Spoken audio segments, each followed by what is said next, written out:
Bienvenue sur Étoiline Inès TV. Si vous êtes encore nouveau ou nouvelle sur notre chaîne,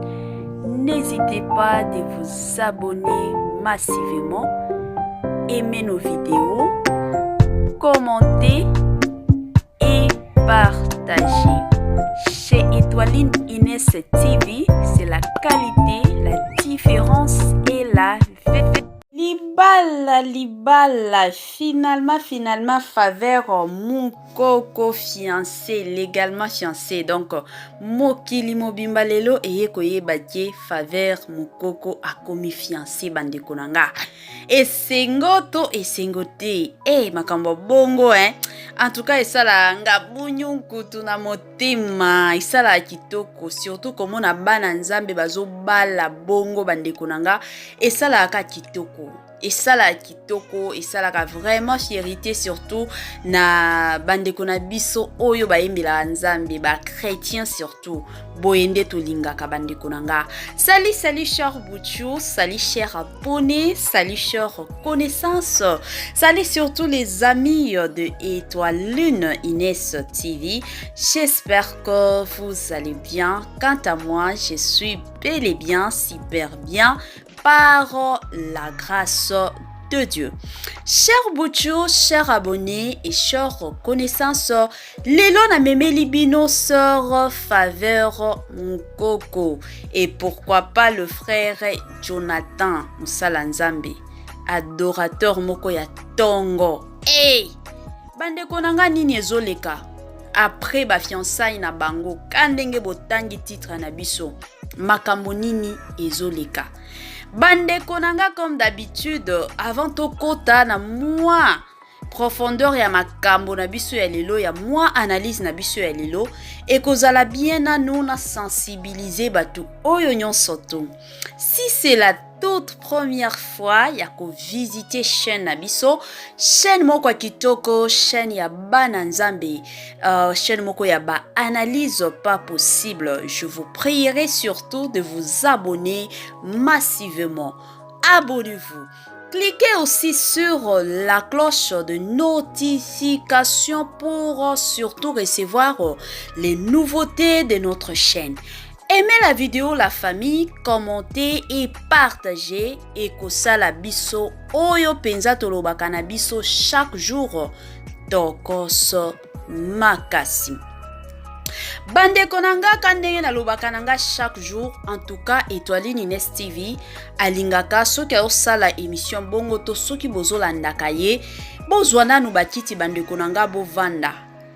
Tia penza kiti na yo na ndenge moko ya bien, vanda na yo, tia mwa mai na yo pembeni, tia mwa jus na yo pembeni, mwa sucré na yo ezanga kate, kote mosusu tia mwa eloko ya kolia, mwa nguba talaka ba ero yo, et pa na biso c'est déjà 22h juste, donc kozala bien mwa nguba, mwa ba biscuit na yo kandenge zalaka, mwa soki mwa mbala sukali, talaka kayango penza esalaka bien, na mwa ba taille na biso, ba mwa ba poids na biso, donc na système moko ya bien. Côté mosusu ozoliaka, côté mosusu ozomelaka, côté pe mosusu ozolandaka oyo ya bino ya chaque jour, na kombo surtout ya nani, na kombo surtout ya Étoiline Inès TV, na système moko ya tokoso makasi.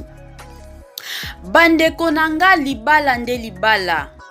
Lelo toye komona couple moko kitoko. Couple ya batu o ba yebi nzambe, couple moko ya ba chrétien, couple moko oyo ke non s'il s'agit ya ko kota na mozindo ya adoration ba kota kamabe. Lelo bandimi ko balana. Sikoyo totala nanu mitema na biso ndenge ezalaka.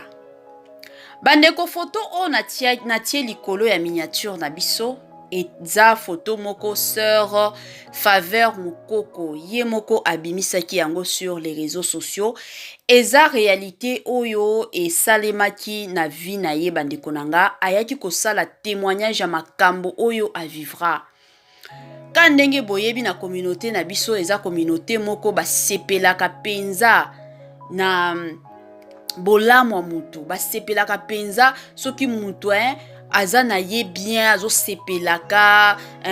mutu aza vraiment na esengo nakoki koloba bato ebele basepelaka na esengo ya mutu te. Lelo toye komona bato mosusu bakie kobimisa bafoto oyo ya Sœur Faveur après ka bafiançailles na ye ndenge tomona ngo sur les réseaux sociaux. Bato mosusu pe bakie kobimisa bafoto oyo pona koloba keno Sœur oyo tala ba bouton azalaka nango boye. Donc wana nyonso to balingi ka babebisa esengo ya Sœur na biso. Bandeko nanga mosusu tozala pe bato mosusu tozala batu na sens que non ba makambo mosusu oyo kolinga teke batu baya kosalela yo te kosalela ngo pe moninga te ezalaka bongo. Soki Sœur Faveur mukoko abimisaki ba vidéo oyo to ba photo o bandeko nanga sur les réseaux sociaux ezalaki nde réalité oyo a vivra. Pona ba oyo bayebi makambo ya Nzambe bandeko nanga koyeba Nzambe ezalaka eloko ya facilité dans la vie. Koyeba Nzambe surtout soki oza mobengani oza na appel à Nzambe bandeko nanga ba épreuve eyaka ya makasi. Ba épreuve oyo eyaka ya mikete. Omona batu mosusu balekaka na ba épreuve moko ya mike mais soki yo lingi oleka na ba épreuve ezalaka ya makasi wana nyonso elakisaka ta foi en Jésus. Soki oza mutu penza osambelaka mingi epi ondimelaka Nzambe makasi ba épreuve na yo ekozalaka oya makasi. Alors, c'était de même avec la servante de Dieu, la Sœur Faveur Mukoko. Bandeko nanga, témoignage ya vie na ye, en tout cas, et ça la kinga pas si jour na landa ki yango. Babouton oyo aye baki source oyo euta te. Donc, alala ki ka ndenge batu nyonso balala ka olali na yo na butu, na tongo ka boye, ala muka bouton déjà na elongi. Donc bouton oyo mona ka bouton moko ya muke e bandika ya muke tambo lala lisusu lobi e komi munene. De l'autre côté muke mosusu e bandi ezaki ka bongo. La sœur a fréquenté hôpital ebele. Hôpital na ba docteur o ba traitaka ba pona biso bandeko na ngai. A fréquenter et belé mes solutions ezalaki te jusqu'à ce que ba eko proposer que non akende Afrique du Sud. Bandeko nanga akendaki ti Afrique du Sud. Okutana na docteur o baswanyaka ba po bandeko nanga docteur wana asungaki ete apesaki bakisi wana il fallait amela pendant 6 mois. Tango kaka bandaki komela bakisi wana nde situation et s'aggravaki bandeko nanga pas possible. Ye moko kutu akomaki koyoka na soni ya kotambola jusqu'à ce que akomika na ndako akomika kolela na kosambela. Jour mosusu alamki ka boye Nzambe ayebisi eke non il faut okendo beta nzembo obetango live. Amitu na lobi Seigneur na ba bouton o eza na nzoto est-ce que nga na kokoka bandeko nanga ezaki pasi. Nzambe ayebisi ye oyembelaka pona batu to oyembelaka nga Nzambe. Tala niveau ya épreuve bandeko nanga. C'est ainsi que la sœur azwaki courage jour ya liboso ka kokota live esengo oyo azalaki nango yango nde ezalaki ebandeli ya délivrance ya makambo oyo. Bandeko nanga photo oyo eza nango photo ya kala na moma oyo to ya kosepela na bisengo ya sœur na biso babino bokomi lelo kobimisa ba photo ya kala wana botika babiloko wana eza bien te botika ba makambo wana bandeko nanga eza kitoko te pe eza nango propre te. Tolo bango ka bongo parce que le frère Jonathan o lelo a proposer la servante de Dieu ayebi situation nyonso tout et d'ailleurs relation na bango ka ndenge bomoni soki botali ata na ba photo na bango relation oyo eza lelo te et puis eza relation te que non volonté na bango te eza volonté ya Nzambe. Soki batu o penza bolandaka bokotaka penza na babiloko adoration bandeko nanga bo comprendre na ningi na loba Sœur Faveur Mukoko na le frère Jonathan. Mingi au mona ba concert ba bando beta bango mibale mingi makasi. Donc na ebité ezaki relation entre frère na sœur nde lelo eye kobota mabolingo to ezalaki ndenge nini nayebi nanga te nga na boya kananga kisongi comme vous le savez nga nazalaka awa te pona na kotia kisongi mais relation na bango na makambo ya Nzambe ebanda nango kala na système moko ya bien yango baloba kaka soki moninga bali sepela ba sepela kaka moninga ye abali to ya ko sepela eza ba proposition makamnyon so ya libala e bandaka bongo mobali ayaka nanu a proposer tant déjà mobali a proposer cela veut dire que non mobali a poni yo et après proposition de to mona kaba makambo susu ekomi kokota auprès d'autres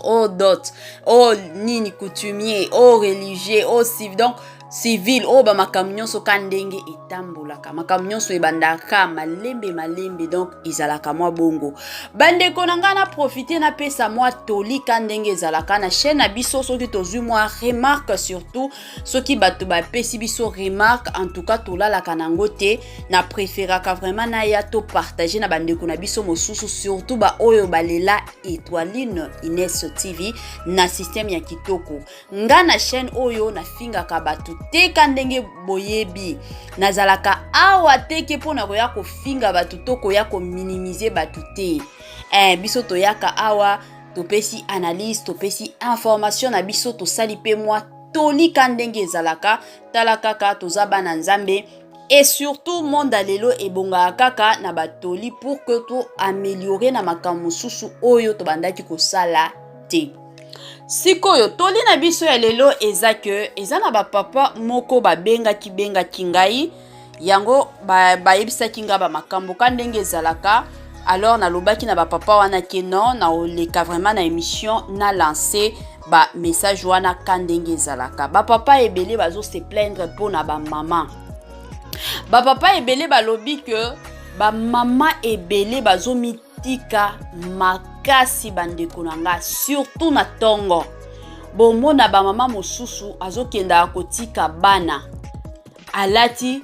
robe de nuit na ye na mwa soki nini balataka na mutu wana ezalaka kutu ta foulard te ba mosusu omona suki si ekenda soki ndenge nini suki ekomi lisusu na forme te mama nanga ba mosusu balobi ata kutu ba soutien balataka te omona kaka mabele zokende nango kaka tokende bandeko nanga ya basi to mipesa valeur kobota ezalaka synonyme te que non c'est fini pour toi aussi oboti okomi déjà soki nani te soki oyebi ke na tongo il faut omemaka bana na école rassure-toi avant olala kandenge ezalaka avant olala bongisa déjà moi bilamba oyo okolata na tongo tia moi soutien na yo wana tia moi soki jupe soki pantalon tia moi polo na yo soki body oyo kolata na tongo soki omoni ke suki na yo eza salite soki omoni ke oza soki na perruque to na oza na ba plante en tout cas bongisa pe foulard na yo foulard ekavaka ba makambo ebele okoki na yo kolata moi foulard na yo olati moi pantalon na yo olati moi collant na yo olati moi robe na yo ya kitoko olati moi jupe na yo okepe otiki bana kandenge ezalaka omi bongisi penza oke otiki bana et puis ozongi kandenge ezalaka na système moko ya kitoko robe de nuit bandeko nanga lelo na communauté na biso c'est comme si babilo mosusu toyebaka te robe de nuit ezalaka eloko ya ndako et surtout précisément na chambre pona biso nous les bantous robe de nuit ezalaka pona chambre ezalaka yayo na mobali na yo na kati ya chambre robe de nuit lelo tokomi komona ba mama mosusu omona alati robe de nuit ye wana tina ba shop abimi na balabala ke kosomba biloko kandenge ba papa mosusu balobi ke omona ba mama mosusu na ba robe de nuit bakangi ka liputa na tolo ba mama nanga totika bongo esalemaka te siko yo mama soki osala biloko ya bongo seke yango pe okobandolakisa bana na yo ke non ata na centre ville ata na marché okoki kokende na yo kaka na robe de nuit robe de nuit ezalaka eloko ya chambre ezaka ndenge tolataka ba mwa sous-culotte ka ndenge ezalaka ba mwani ba soutien ka ndenge ezalaka yango ezakaka neti ba robe de nuit pe eza neti ka ba sous-culotte ba mwa soutien na biso ekendaka bongo robe de nuit babimaka nango libanda te ba mosusu ke moni ke eza ma robe de nuit ya bien ya kitoko ya propre yango tomona kata soki ozaki na chambre oza na posa okendo mema kozwa mwa mai omela quand même okoki kobima na salon mais tala robe de nuit wana eske eza transparente te soki omoni ke eza bien nde okobima mais soki omoni ke oyo eza robe de nuit moko ka mpona papa tia mwa liputa obimi na salon ke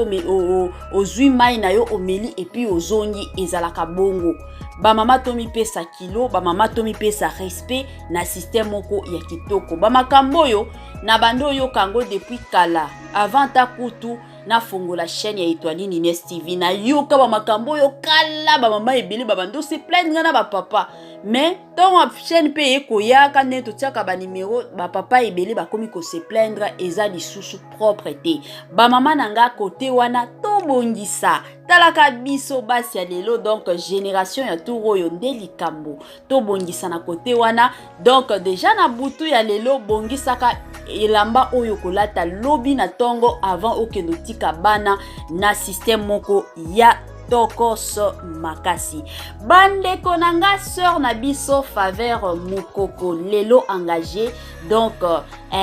pona bandeko mosusu ya mibali o babando tia miso na bango epara ya sœur Faveur Mukoko na minute oyo na ye ko informer bino kaka que non c'est fini sœur Mukoko déjà alobi oui na frère Jonathan donc na minute oyo couple oyo ekozala couple moko ya ba adorateur pas possible yango neto lingaka bango nyonso bayebi nzambe bango nyonso bayebi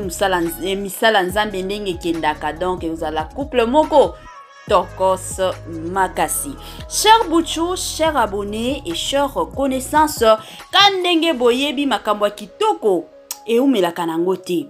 to matato kita e umelaka nango te donc tokomi na biso na mwa suka ya partage na biso kaka ndenge ezalaka avant na silisa na pesa nanu bambote na ye moko Linda Bukulu mwasi nzombe na pesi bambote na nga na ye moko Madame Pascaline Kiyongo mwasi nzambe balobi ye penza azola tia ba marié ba robe soki oza na posa ya kobala ozana posa ya libala ozana posa ya robe ya kitoko contacter Madame Pascaline Kiyongo na système ya bien ba robe ezouta depuis Turquie na système moko ya kitoko bambote nanga na ye moko Madame Judith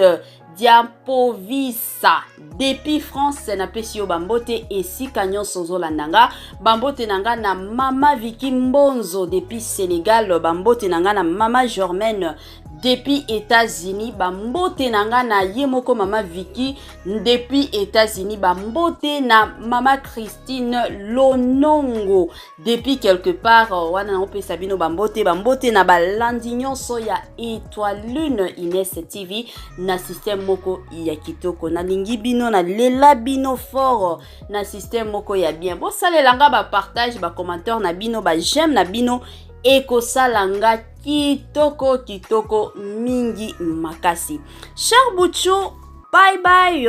et à la prochaine.